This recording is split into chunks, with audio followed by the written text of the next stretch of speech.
Hello and welcome back to another edition of the RPG Book Report. I am your host, Logician Tim. That's right.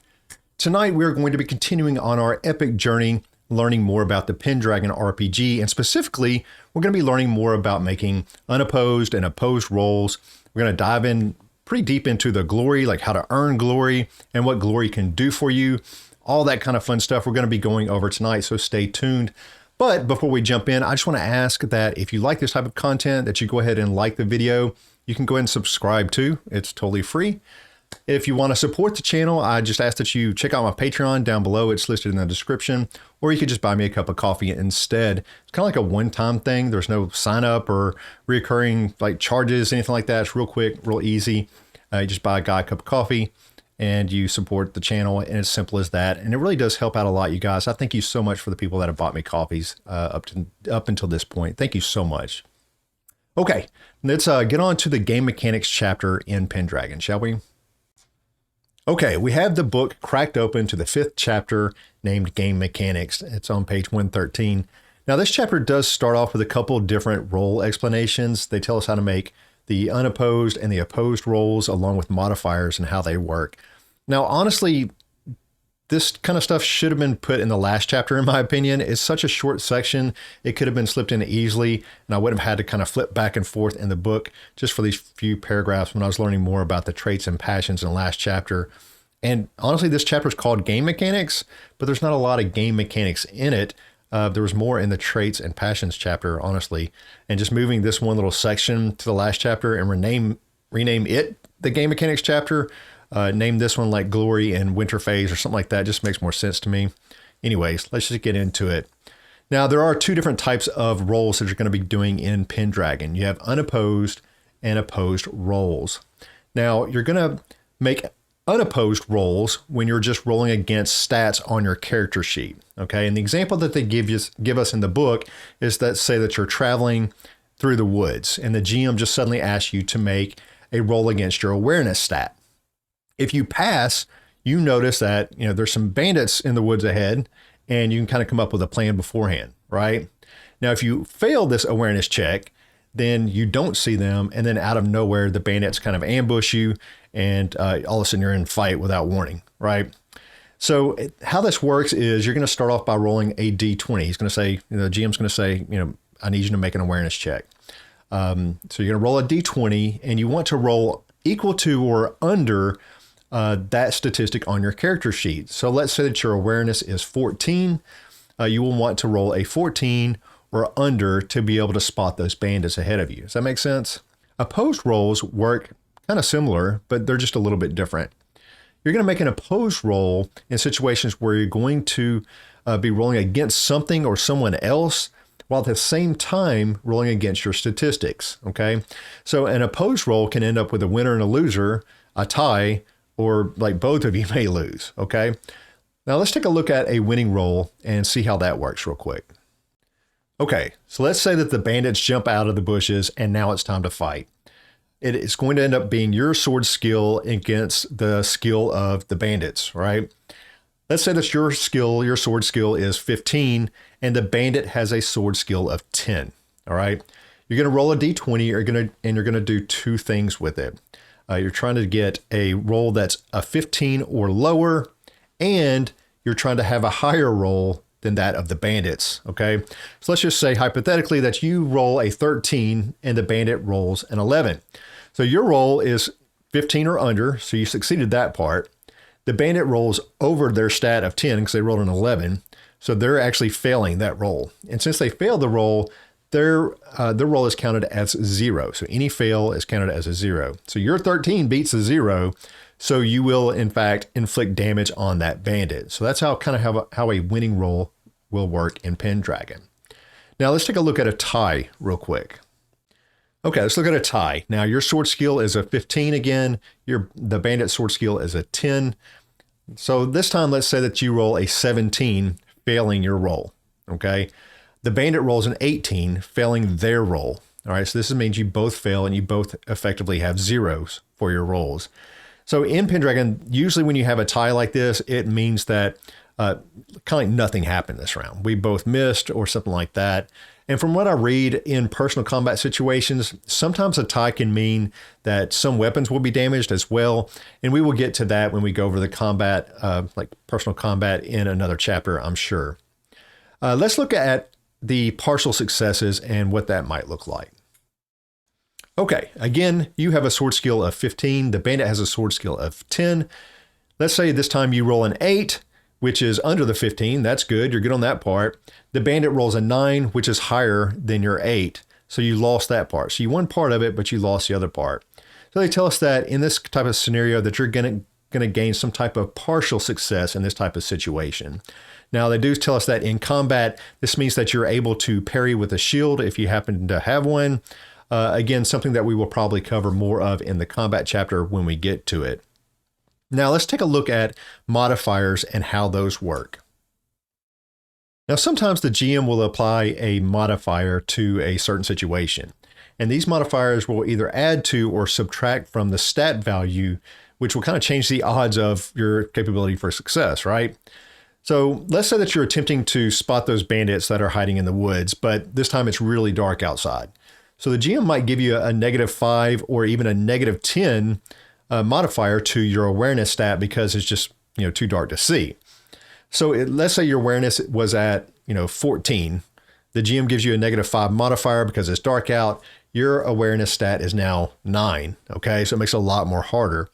The book gives us a little chart which shows some of the common modifiers that GMs might use.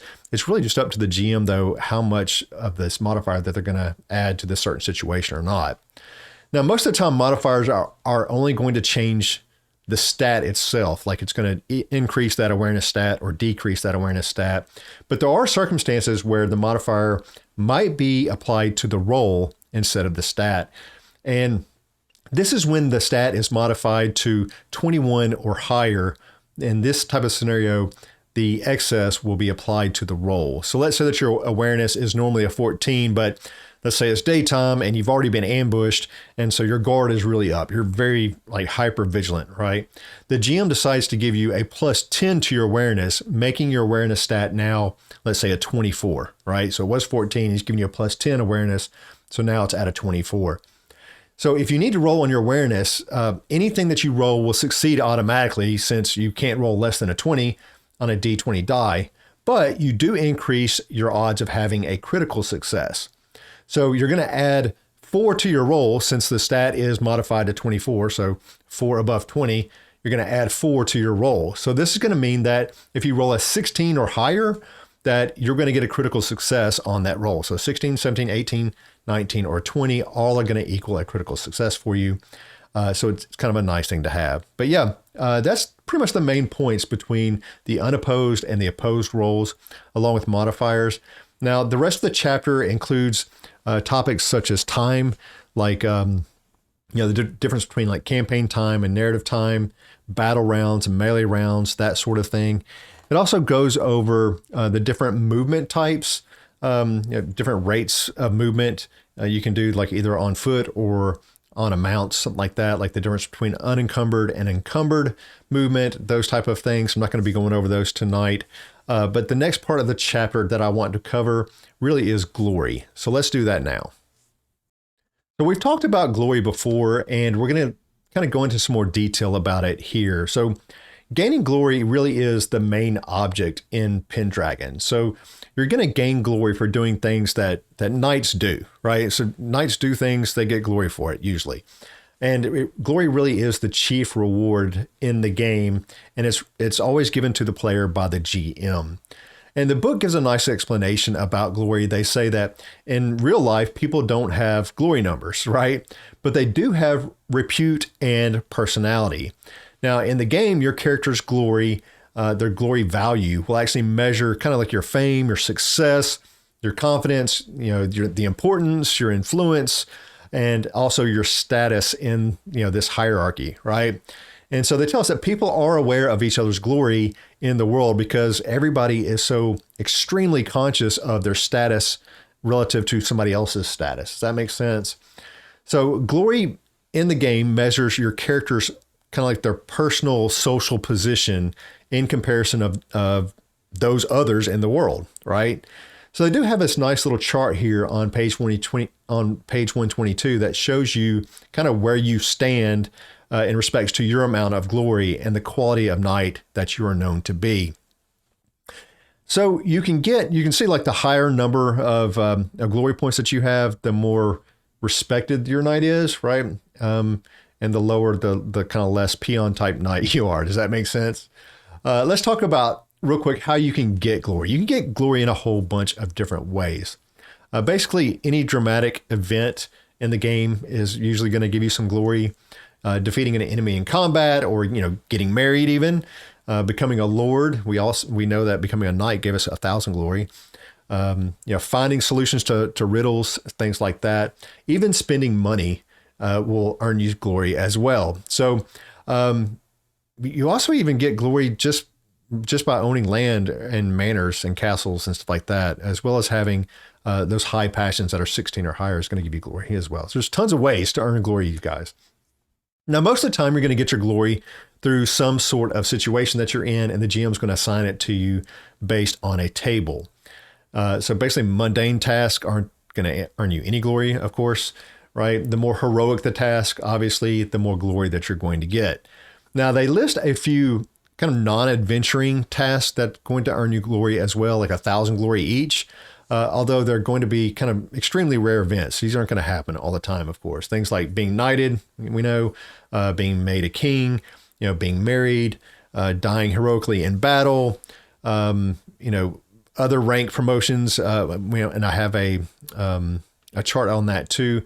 Ranking up to certain promotions will give you certain amounts of glory. Of course, the higher rank, the more glory that you're going to earn.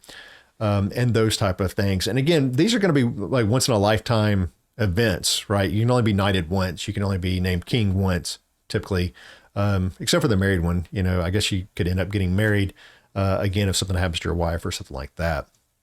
But yeah, you can earn 1,000 glory on some of these, sometimes more, sometimes less, on these one-time non-task oriented events, right?